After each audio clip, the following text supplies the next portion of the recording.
E o governo federal publicou um alerta de emergência hídrica para o período de junho a setembro nos estados de Goiás, Minas Gerais, Mato Grosso do Sul, São Paulo e Paraná. Sobre esse assunto, uma possível crise hídrica aqui no estado, nós conversamos a partir de agora com a superintendente de Meio Ambiente e Recursos Hídricos da Saneago, Camila Roncato. Camila, bom dia, obrigada pela disponibilidade, pelo contato com a gente aqui no Sinal Aberto. Bom dia a todos que estão nos ouvindo. Eu agradeço também a oportunidade. Camila, o governo federal então publicou esse alerta, de emergência hídrica para esses estados que eu mencionei aqui. Realmente há essa possibilidade de vivermos uma crise hídrica em 2021? Sim. Esse ano as chuvas encerraram mais cedo. Então foi feito o primeiro decreto, o primeiro alerta hídrico federal em 91 anos, então, principalmente pelo nível dos reservatórios para geração de energia elétrica, mas também é muito importante lembrar que dependemos da água para a nossa sobrevivência, para o abastecimento público. Então, sim, a gente está vivendo esse nível de alerta, esse nível de emergência hídrica. Aqui no estado também foi decretado, pelo governador, o alerta de emergência hídrica em maio, e já é o 5º ano que é feito esse decreto, em que estabelece várias ações para os órgãos do governo cumprirem para minimizar os riscos de desabastecimento, tanto para a população quanto para o pessoal do campo também. Camila, mas o que é que está acontecendo? Por que a gente está tendo tantos alertas e a gente chegou a ter, se eu não estou enganado, em 2018, uma crise bem intensa, com falta d'água, a bacia do Meia Ponte, o rio Meia Ponte com praticamente secando em alguns trechos. Por que isso vem acontecendo? É uma questão ambiental? Tem a ver com a gente não ter aquela mata do cerrado que coloca água para o lençol freático e abastece os rios? O que está acontecendo? Já são tantos anos que a gente tem de sempre comentar, vai chegando o tempo seco, a gente tem que falar, olha, tem um alerta e os alertas são publicados, enfim. O que está acontecendo, Camila? Isso. O que você disse da grande seca que nós tivemos, o primeiro foi em 2017. 2017, isso. O nível do Meia Ponte baixou muito, então foi a primeira vez que teve uma situação bem crítica para o abastecimento público de Goiânia, e a partir de então, a Saneago, ela desenvolveu muitas ações, tanto na parte de recuperação de nascentes, recuperação de mata ciliar, para que a gente consiga recarregar o lençol e manter o nível do Meia Ponte mais alto, mesmo durante a estiagem. Nós não chegamos mais em um nível como de 2017, mas todas as ações que acontecem na bacia do Meia Ponte, principalmente, que é responsável por 50% do abastecimento de Goiânia, da região metropolitana, é muito importante que todos estejam envolvidos. São os agricultores, é a fiscalização, a SEMAD é a gestora da bacia, então também tem que ser muito atuante, e a Saneago, ela é uma usuária e está fazendo a parte dela. Para evitar também o desabastecimento, mesmo com a situação crítica desse ano, que já tem esse decreto federal, o estadual novamente, a Saneago, ela deixou o sistema mais resiliente. Hoje nós temos interligação de reservatórios que antes eram abastecidos só pelo sistema Meia Ponte, e que hoje também são abastecidos pelo sistema Mauro Borges.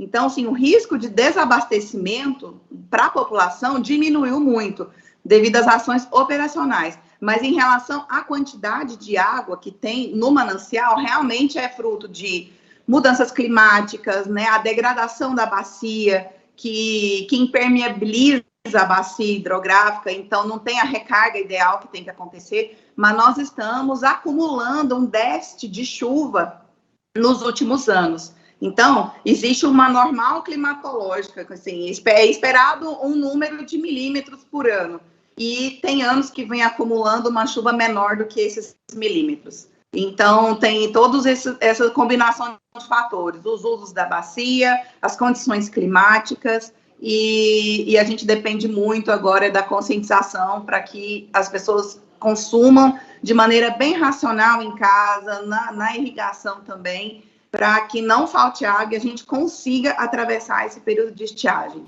E tá seco, a gente já tá com uma umidade relativa do ar bem baixa, então o cidadão, quando sentir a boca seca, a garganta seca, a dificuldade para respirar, tem que lembrar que a torneira também pode ficar seca, né? O chuveiro pode ficar seco. Kleber Ferreira.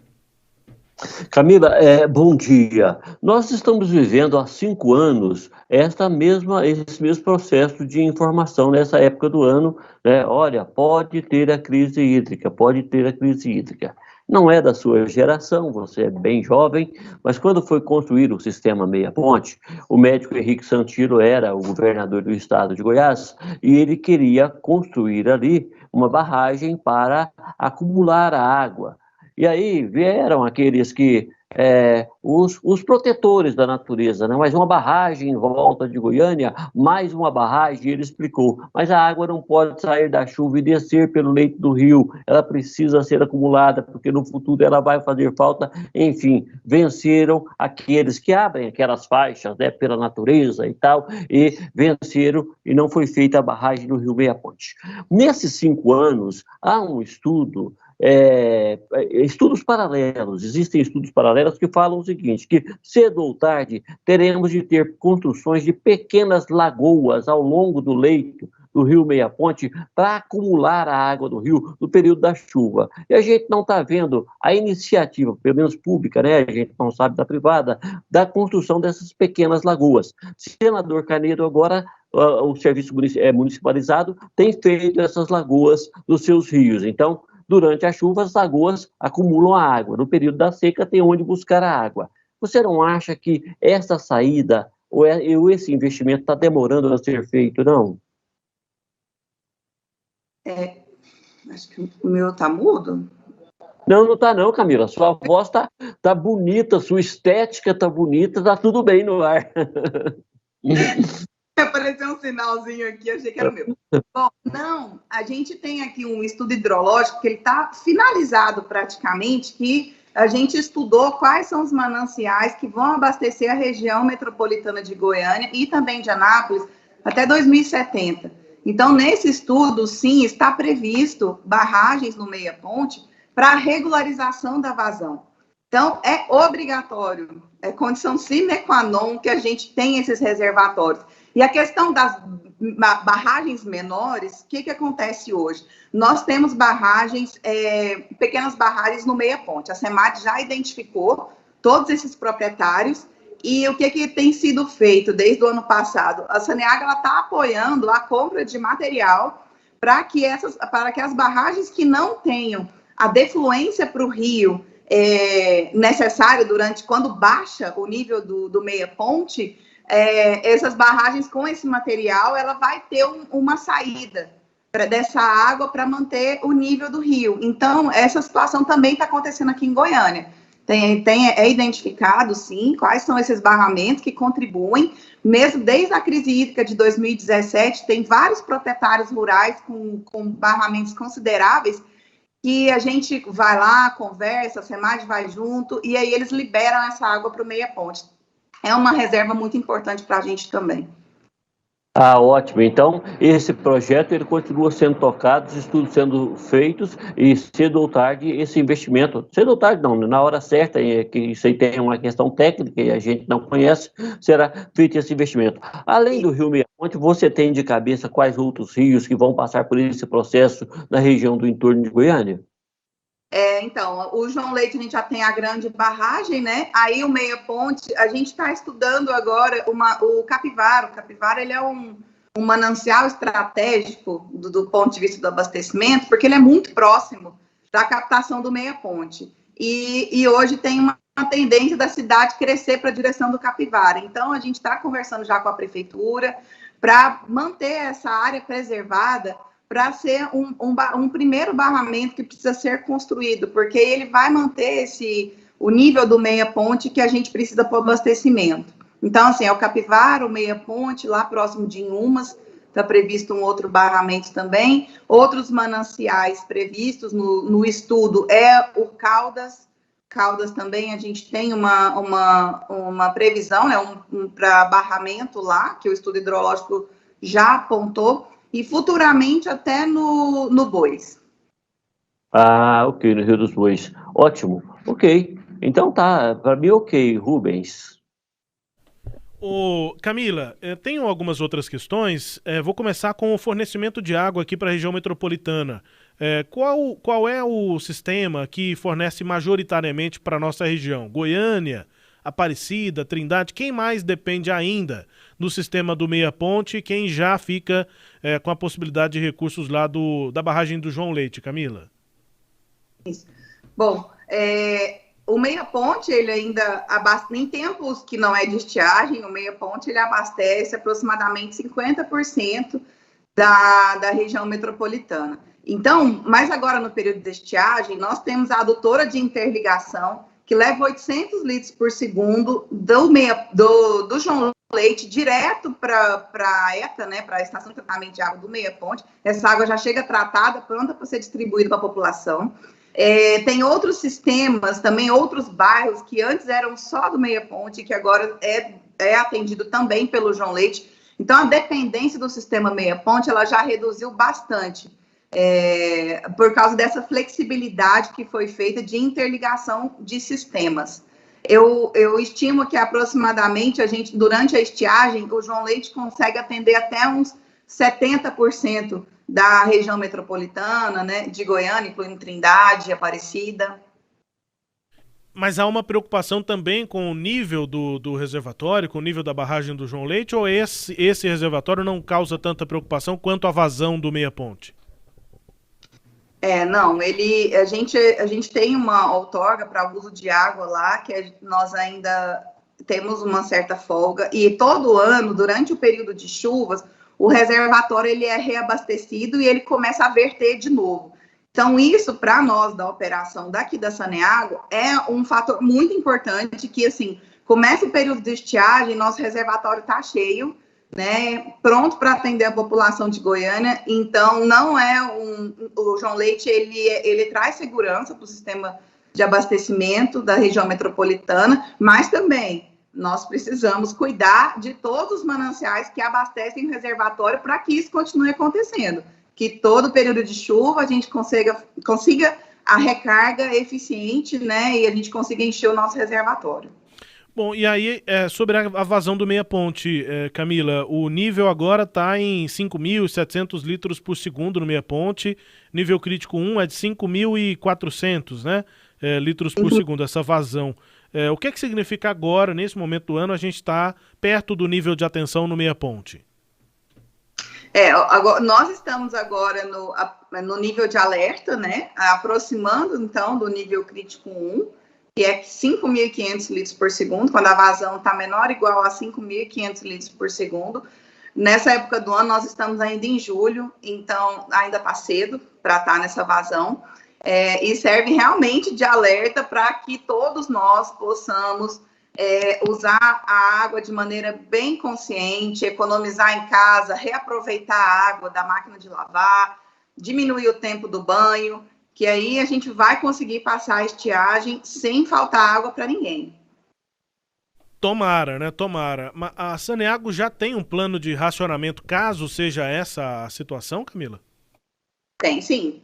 Tem um plano de racionamento e lá está previsto como que funciona em caso de diminuição da vazão para abastecer, né? A questão dos bairros que podem ser afetados, como que vai funcionar em caso de precisar fazer rodízio, tá tudo pronto. As agências reguladoras, elas exigem que a gente tenha atualizado os planos de racionamento, então tá tudo pronto. Quando chega no nível crítico 2, quando a vazão chega a 3.000 litros por segundo, a 4.000 litros por segundo, esse plano ele é entregue oficialmente para que a agência avalie e valide o plano de racionamento.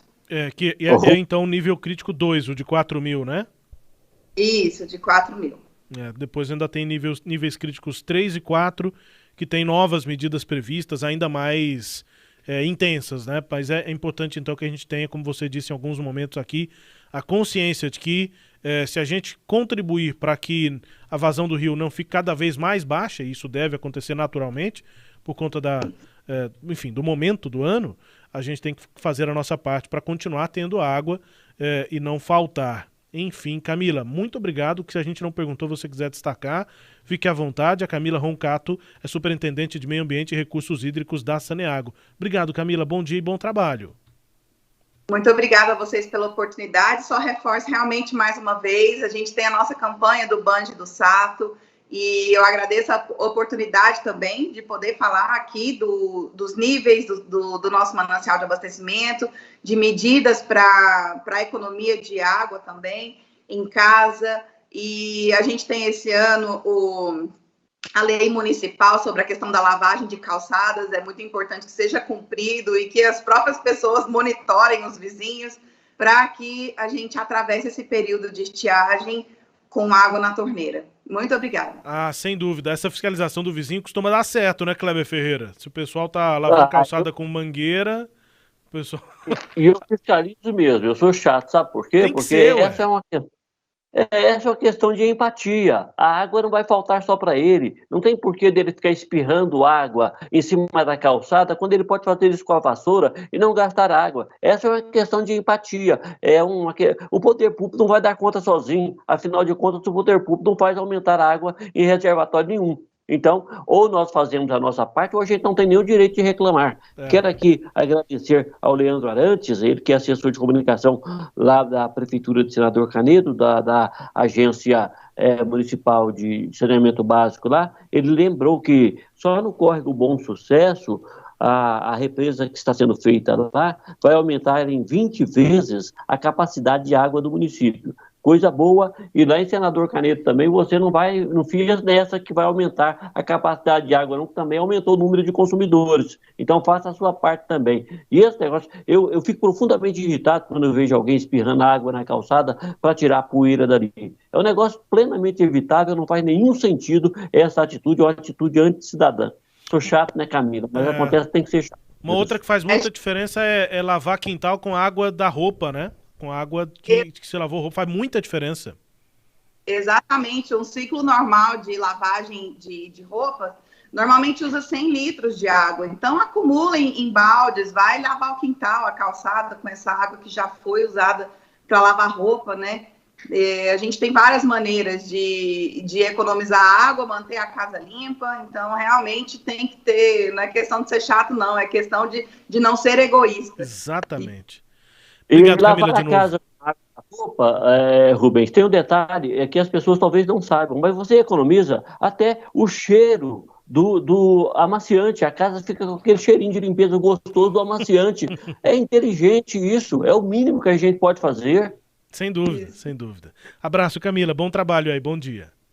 Até mais, gente. Obrigado. Tchau, obrigada. Camila Roncato, superintendente da Saneago, superintendente de Meio Ambiente e Recursos Hídricos, conversando com a gente sobre essa possível crise hídrica, a emergência hídrica, que foi inclusive alvo de um alerta do governo federal para esse período aí de junho, mês passado, até setembro, aqui nos estados de Goiás, Minas Gerais, Mato Grosso, São Paulo e também no Paraná.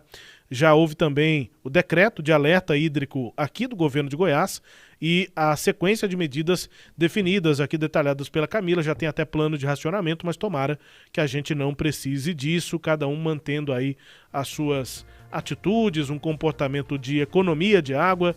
Faz diferença para a gente não explorar tanto assim um dos nossos mananciais, que é o Rio Meia Ponte. Deixar lá com uma vazão aceitável, sem chegar nesses níveis críticos, e continuar tendo água mesmo durante o período de seca. Conversamos com Camila Roncato, superintendente da Saneago. Destaques à íntegra dessa entrevista você confere acessando o nosso portal, o sagresonline.com.br.